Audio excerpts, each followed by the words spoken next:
Mediunidade. Às vezes se pergunta como se conhece a sua mediunidade, o que é o médium. Na verdade, todos nós, todas as pessoas têm mediunidade. Todas as pessoas têm mediunidade. Algumas evoluem ela mais rapidamente, outras não. Algumas têm necessidade de desenvolver elas mais, essa mediunidade mais, e outras não. Na Umbanda tem o costume de se falar mediunidade estourada, né? Como no Candomblé se fala, o filho bolou para o santo. Quando no Candomblé se fala o filho bolou para o santo, é porque ele tem necessidade de se iniciar, sabe? É a iniciação espiritual dele. E na Umbanda, quando a gente fala a mediunidade do filho estourou, às vezes a pessoa chega com problemas espirituais e vai se ver, vai se olhar o que está acontecendo com a pessoa, ela está com mediunidade avançada. Entidades já estão querendo falar através dela, querendo ajudar, querendo trabalhar, entendeu? Para fazer a caridade, e estão encontrando o bloqueio da falta de conhecimento da pessoa sobre a espiritualidade. Então a pessoa começa a sofrer com isso, porque ela começa a enxergar, muitas das vezes tem vários tipos de mediunidade. Tem médiuns que têm evidência, outros que sensibilidade, outros, né? Cada mediunidade é de uma forma, cada uma diferente da outra. Tem pessoas que têm mediunidades super avançadas, mas que trabalham ela de outra forma. Pintores, eles expressam sua mediunidade na pintura. Outros na escrita, sua mediunidade de psicografia. Muitas vezes nem psicografando mensagens espirituais, escrevendo livros normais, mas muitas das vezes são influenciados. A mediunidade da pessoa é trabalhada dessa forma. Então tem pessoas por aí nesse mundo que com uma mediunidade super avançada, mas no campo de ação que ela é necessária. Agora, quando o médium tem necessidade de desenvolvimento espiritual para entrar para dentro de um terreiro, o campo espiritual, ficar na linha de frente, de ajudar as pessoas, de incorporar uma entidade, de ser o que a gente fala aparelho, né, de uma entidade, aí é onde a gente fala que a mediunidade da pessoa estoura. Aí chega no terreiro, a pessoa tem que ser preparada, tem que ser informada sobre a espiritualidade, o que está acontecendo com ela, e aí toma vários tipos de procedimentos, né, de rituais, para envolver a pessoa e trazê-la para dentro da seita, para dentro da crença. Tem pessoas que, quando a mediunidade ela chega num ponto que ela tem que ser desenvolvida, não tem mais saída, que o desenvolvimento dela cabe a um terreiro, a uma casa espiritual, muitas vezes adoece, né? Mas aí dizem que algumas pessoas têm a mania de dizer que é couro de santo. Eu não acredito nisso, que é couro de santo, que uma entidade está batendo porque a pessoa não quer aceitar a própria mediunidade, a própria espiritualidade. Não é isso. Ela sofre com ela mesma, porque o próprio ser da pessoa fica em busca de algo mais. Tem que buscar, ela sente a necessidade de buscar algo mais. E aquilo é um sofrimento muito grande para ela, porque ela está em tempo de explodir por dentro, sem saber o porquê, sem ter conhecimento. O porquê que eu estou assim? O porquê que eu sinto abafamento, crises de choro, cãibra nas mãos, né? Igual no meu caso, quando eu comecei, eu não tinha conhecimento nenhum de espiritualidade. E eu trabalhava em uma loja e comecei a sentir cãibra nas mãos e na boca. Começava a chorar por qualquer motivo. Via uma criança e danava a chorar. Tinha crise de choro convulsiva, sem parar. E demorava algum tempo para eu me recuperar. E isso é que acontece com a maioria dos médiuns. Eles têm alguns sentimentos que eles não conseguem compreender. Aí algumas pessoas têm essa forma errônea de dizer que é couro de santo. Não é couro de santo. Isso não é couro de santo. É o próprio ser em busca de algo mais. Os filhos de terreiro, os médiuns, eles devem ter, em primeiro lugar, muito respeito, tanto com a casa quanto com o chefe da casa, com o chefe do terreiro e com as entidades dentro dela, com o santo, com os orixás, né? Devem ter um respeito muito grande. E, além do respeito, né, eles têm que cumprir os preceitos, que muitas das vezes são severos, mais severos para alguns do que para outros, Porque quando um chefe de terreiro ou a entidade que é o mentor espiritual da casa, ele sente que tem um filho que está necessitando de mais atenção, né? Então, às vezes, ou o chefe espiritual da casa, o mentor espiritual da casa, ou o próprio chefe do terreiro, ele pega aquele médium e dá orientações diferentes para ele, preceito diferente. Muitas vezes proíbe ele de certas coisas, muitas vezes proíbe, igual em alguns casos, você não pode entrar no calunga, que no caso é o cemitério, você não pode usar determinada cor de roupa, você não pode beber, fumar, comer carne, ter relacionamento sexual durante algum tempo. Então, para cada médium, para cada filho de santo, costuma ter preceitos diferentes, dependendo da necessidade de cada um. Cumprir com todos os preceitos, os banhos de descarrego, os banhos de proteção, os banhos de atração, os banhos de defesa, isso tudo é muito importante. Que tem médico que às vezes chega numa casa e acha que é só vestir uma roupa branca, botar algumas guias no pescoço e chegar lá e cantar, bater palmas, sabe? E que está tudo certo. Ele não precisa de mais nada. Ele não precisa evoluir espiritualmente, ele acha que não precisa de nada. É só aquilo. E na verdade o médium vai além, a mediunidade vai além disso. Seja num terreiro de umbanda, num barracão de candomblé, ou dentro de uma casa espírita kardecista. Sempre é uma mediunidade. Mas a mediunidade ela tem que ser tratada diferente. Mas dentro da casa, ele tem que cumprir os preceitos. Ele não pode falhar com os preceitos. Se ele não toma seus banhos, se ele não firma suas velas, que é o preceito da casa, se ele de vez em quando não procura uma mata, que é para buscar energias.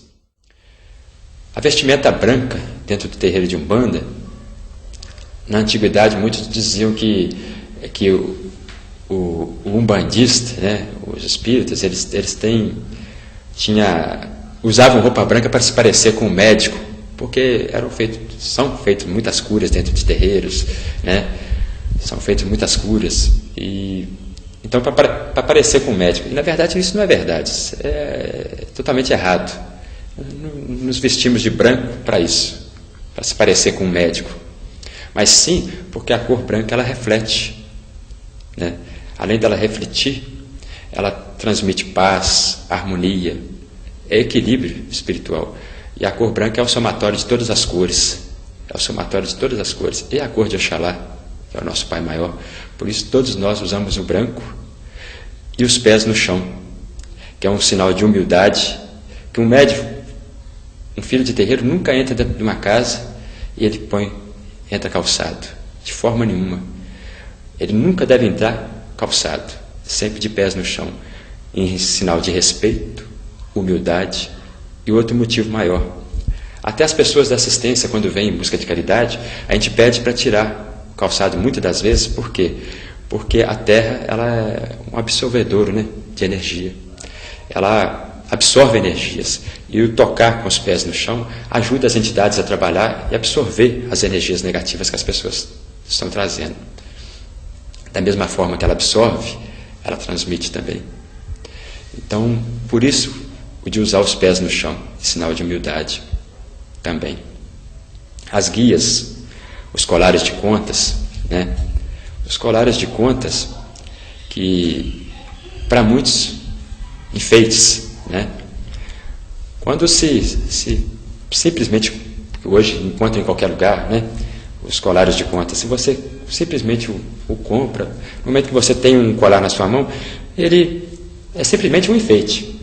Agora, a partir do momento que ele entra para dentro de uma casa e é cruzado por uma entidade, que ele entra dentro do preceito e é preparado dentro de uma casa, aí sim, porque uma guia, ela é preparada dentro de uma cabala, tem a quantidade de contas que são pelo qual ela é preparada, tem a cabala dela, e a firmeza dela é diferente, sabe? Então, depois que ela é preparada, ela é o elo que liga o médium à entidade espiritual dele, no caso o orixá ou o mentor espiritual dele, seja preto velho, caboclo, cigano, herê.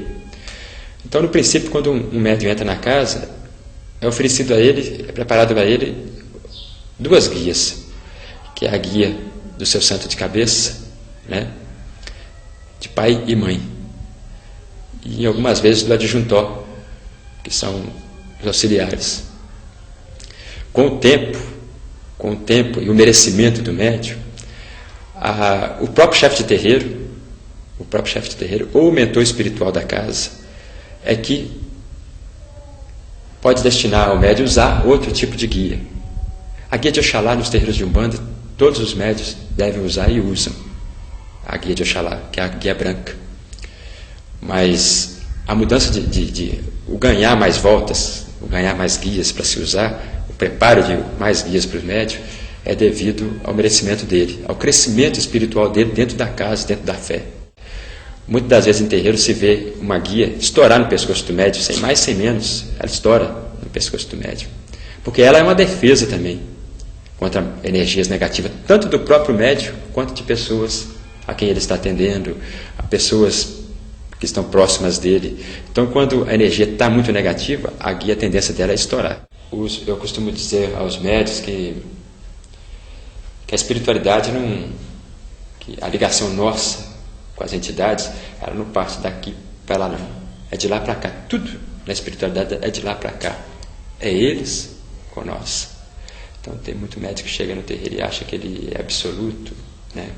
Que ele é absoluto, que ele chega e que a vontade dele é superior ao destino, às leis do karma, que a vontade dele é superior ao que as entidades querem, ao que destinaram, à forma de trabalho deles. Isso está errado.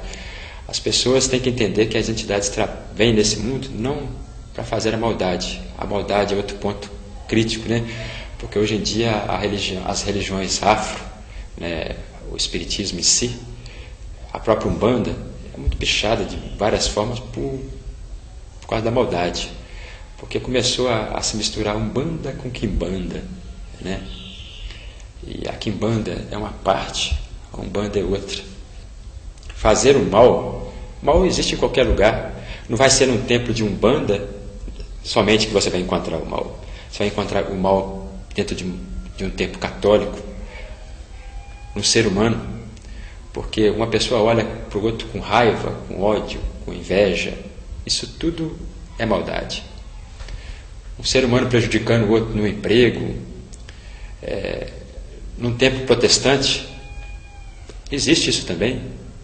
Um querendo destruir o outro, um querendo fazer o mal ao outro.